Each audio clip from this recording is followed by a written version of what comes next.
Assalamualaikum warahmatullahi wabarakatuh. Kita akan coba belajar pendalaman materi geografi untuk OSN ya. Di sini topiknya tentang tourism, jadinya saya akan coba mulai mengenai faktor perjalanan wisata. Ya, sebelumnya jangan lupa untuk subscribe kalau mau nanti update terus ya, karena OSN tinggal 3 bulan lagi, oke? Kita akan lihat apa sih yang dimaksud dengan pariwisata itu ya, adik-adik.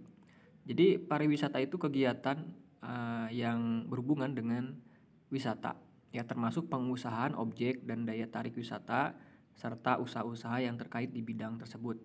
Ya, salah satunya juga termasuk rekreasi. Ya, jadi kegiatan wisata itu sekarang kan lagi booming ya, karena semakin populasi manusia semakin banyak, pekerjaannya semakin variatif dengan rutinitas dan intensitasnya, maka manusia itu perlu relaksasi, sehingga wisata sekarang setiap negara itu programnya memang mengembangkan industri pariwisata gitu ya di setiap daerah.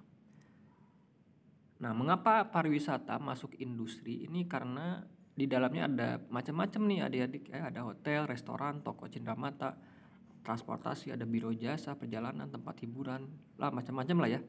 Jadi semuanya ini termasuk kategori sistem ya. Jadi industri pariwisata itu adalah kumpulan unit-unit yang ada di layar ini gitu ya.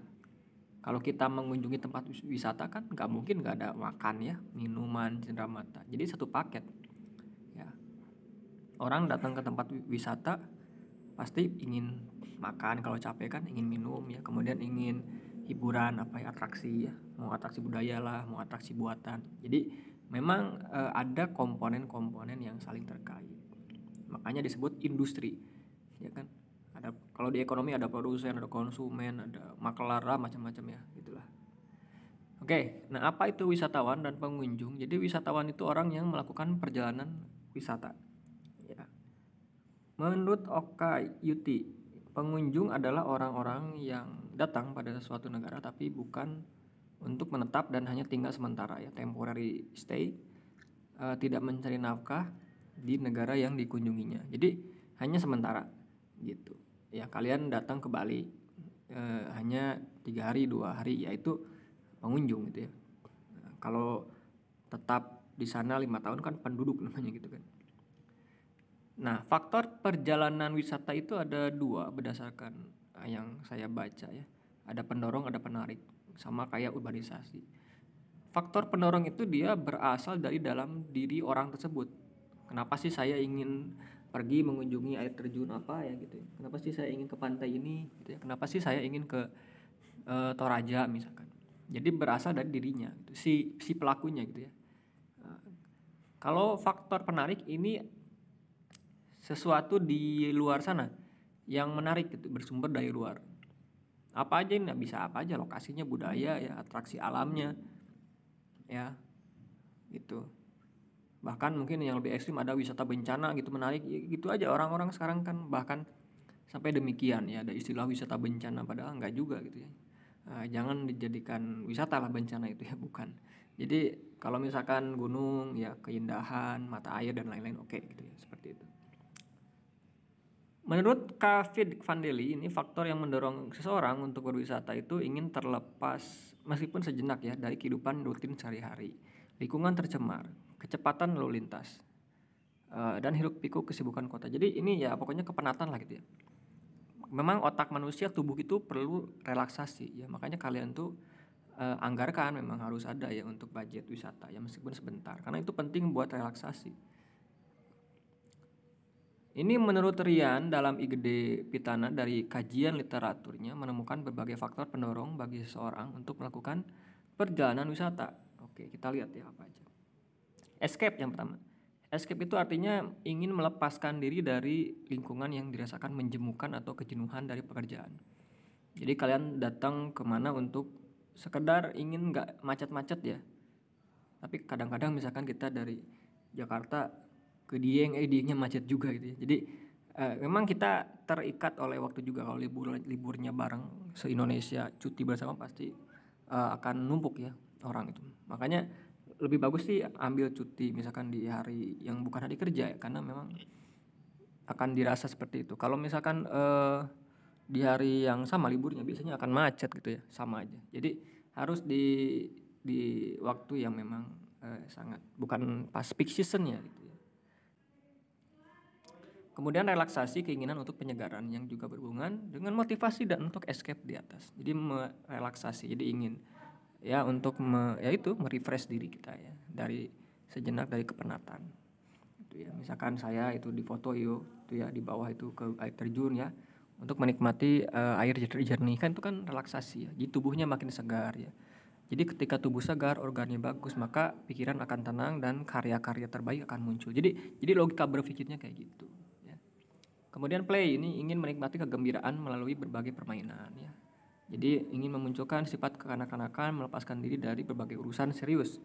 Contohnya misalkan arup jeram, paintball gitu pernah kan. Kemudian flying fox dan lain-lain itu contoh play gitu, main ATP ya, ke mobil gitu ya, itu boleh. Kemudian strengthening family bond, ikatan yang mempererat hubungan ikatan kekerabatan. Jadi misalkan satu keluarga tuh rame-rame gitu kan nyewa villa atau apa ya, camp gitu. Itu contoh dari mengikatkan diri ya, strengthen bond ya, ikatan. Jadi ketika rame-rame ya barbekyuan kayak manggang apa gitu. Jadi itu contoh dari bagaimana kita membangun ikatan.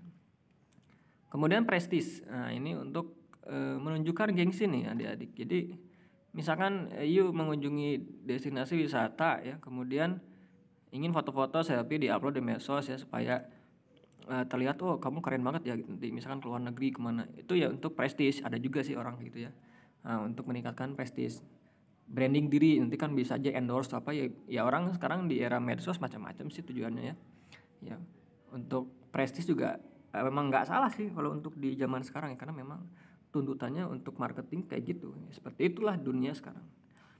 Kemudian social interaction, untuk melakukan interaksi sosial dengan teman sejawat atau masyarakat lokal. Contoh di gambar itu Kampung Nagaya. Dulu saya tinggal di Tasikmalaya. Nah ini ada kampung budaya adat Sunda kuno ya, salah satu Sunda kuno. Ini masyarakat lokalnya kan banyak dilakukan ini ya penelitian gitu ya, kemudian interaksinya yang kita lakukan itu supaya lebih mengenal itu budaya khas lokal kita gitu ya, karena kan sangat berbeda dan memiliki nilai kearifan lokal yang sangat baik gitu ya. Kemudian romance, ingin bertemu dengan orang-orang yang bisa memberikan suasana romantis. Oke, ini biasanya misalkan ke tempat-tempat yang tanda kutip misalkan kota cinta apa ya, Paris apa ya, banyak berfoto di Paris, di Roma, di apa. Kadang ada persepsi kayak gitu ya, untuk menghadirkan romantisme tentang ya itu ya, hubungan ya atau apapun. Ada memang seperti itu ya. Kemudian educational opportunity, ini untuk melihat sesuatu yang baru, mempelajari orang lain daerah, mengetahui kebudayaan etnis di suatu daerah. Jadi ini untuk mempelajari gitu ya. Atau bisa aja sambil penelitian, wisata sambil penelitian. Kamu melakukan kajian, ini budaya di Toraja seperti apa sih orang-orangnya ya, kemudian budayanya kayak gitu. Jadi kesempatan untuk mempelajari ya, penjelajah zaman dulu juga gitu kan, mempelajari tempat, budayanya, masyarakatnya kan ketika singgah ke tempat yang dia tuju. Kemudian self fulfillment, keinginan untuk menemukan diri sendiri. Oke, jadi biasanya orang itu kalau datang ke satu tempat yang hening, yang relax ya, udaranya bagus, air jernih, dia seolah-olah akan menemukan sesuatu yang tiba-tiba ya, ide-ide cemerlang. Ya, ini kaitannya dengan gelombang alfa kalau nggak salah. Jadi ketika tenang sunyi, maka pikiran tuh flash ya, dan ide-ide itu akan bermunculan. Sepemahaman saya gitu. Jadi datang ke, kalau yang backpacker misalkan ya, backpacker kemana kayak ke yang daerah-daerah yang sangat luar biasa gitu ya, dengan pemandangan indah, sejuk dan lain-lain, itu bisa membangkitkan tadi, menemukan sesuatu.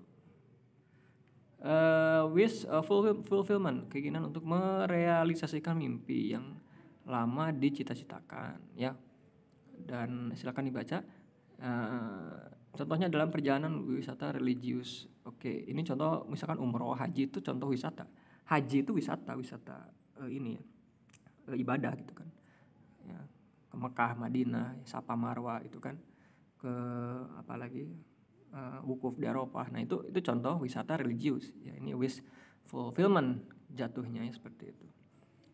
Kemudian faktor penarik wisata, nah ini dari luar tadi ya, ada keindahan alam misalkan tadi ya, oh ternyata di daerah mana Sukabumi banyak air terjun misalkan, itu kan keindahan alam. Ada cuaca iklim, kalau orang bule mungkin datang ke Indonesia karena ingin cuaca hangat kan. Kalau kita kebalik ya, ingin lihat salju, jadi berseberangan lah, karena kondisi fisiografis itu berkaitan dengan pola pikir. Jadi jangan samakan dengan orang bule kita itu. Jadi orang bule itu datang ke sini karena di sana banyak dingin ekstrim ya, maka ingin cari hangat. Kalau kita kebalikan, panasnya gerah banget, ingin nyari salju. Jadi ya itu logikanya seperti itu ya. Nah, kemudian budaya ya, budaya misalkan kalau kita karena sudah sering di Indonesia maka ingin lihat oh di Belanda kayak gimana, di Jepang kayak gimana kan. Lah kalau orang luar beda lagi. Di sana budayanya sudah terpatri kayak gitu, jadi ingin lihat misalkan Bali itu kayak gimana sih ya, kemudian kampung adat apa tuh Baduy itu kayak gimana. Jadi ya gitu aja. Sejarah lokasi ini biasanya kota-kota tua gitu ya, kemudian lokasi-lokasi yang legendaris tuh ya. Ada kan wisata kota tua sekarang tuh banyak dibangun ya untuk melihat kayak di masa lalu gitu, kayak gimana sih kota-kota di Indonesia di masa lalu ya. Kemudian untuk mempelajari etnis suku tertentu dan untuk bisa sambil penelitian boleh ya, untuk mempelajari karakteristik Papua gimana, Maluku gimana, Flores ya, suku-suku di Bugis, Dayak ya, apalagi Indonesia banyak banget gitu ya. Kemudian aksesibilitas, nah ini karena aksesnya bagus, ada bandara, ada pesawat, tiket ya, kemudian jalan, ada paket wisata, jadi ini aksesibilitas gitu ya. Kalau orang-orang kaya kan pasti nyari yang aksesibilitasnya bagus ya, kecuali yang misalkan wisata backpacker itu beda lagi ya gitu. Tapi semakin aksesnya semakin bagus maka potensial untuk banyak dikunjungi makin bagus lah gitu ya, karena orang gak mau repot itu kan, ingin datang ada semua hal, akomodasi ada ya, ada hotel ada, rumah makan ada, cindera mata ada, atraksi wisata ada, budaya dan lain-lain. Jadi itu aksesibilitas, oke? Nah itu dulu untuk faktor perjalanan wisata dari pendorong dan penariknya. Silakan diulang-ulang aja ya. Kemudian kalau bisa ya coba bikin soal sendiri gitu ya. Seperti apa sih dari keindahan cuaca iklim. Jadi dibuat deskripsi, nanti kamu menyimpulkan gitu. Untuk soalnya mungkin silakan cek aja dulu di blog saya di gurugeografi.id, karena untuk di pembahasan video mungkin agak terlambat ya karena intensitas pekerjaan di luar itu ya. Oke, terima kasih. Assalamualaikum warahmatullahi wabarakatuh.